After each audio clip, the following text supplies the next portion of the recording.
Seria Regăsirea puterii interioare, reprogramarea creierului, eliberarea din legături toxice. Episodul 5. Rescrierea tiparului, când calmul devine noua normalitate. Există un moment tăcut în procesul vindecării, în care nu mai cauți semne, nu mai aștepți confirmări, nu mai confunzi intensitatea cu iubire. Este momentul în care calmul începe să se simtă firesc.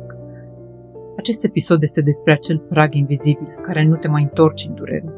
Nu pentru că te forțezi, ci pentru că nu te mai recunoște acolo. Când corpul nu mai cere haos. Rescrierea tiparului nu începe în minte, începe în corp.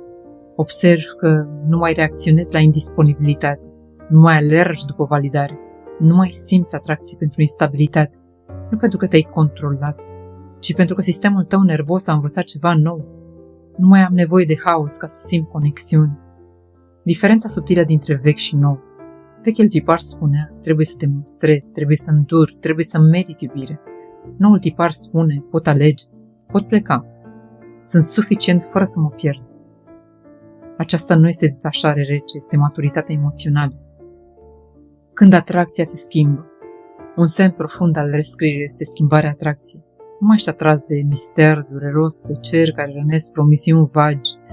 Încep să simți deschidere către oameni clari, ritm constant, prezență calmă. Și poate, pentru prima dată, nu te mai întrebi, oare mă va alege, ci mă simt bine aici?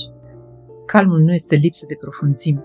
Una dintre cele mai mari iluzii lăsate de relații toxice este credința că liniștea este superficială. Dar calmul vindecat nu anulează pasiunea, nu stinge dorința, nu omoară conexiunea, o face sigur. Este locul în care iubirea nu mai este o luptă, ci o prezență. Adevărul final al reprogramării. Reprogramarea nu înseamnă să devii altcineva, înseamnă să revii la tine fără frică, să nu mai iubești din rani, să nu mai alegi din gol, să nu mai rămâi din teamă.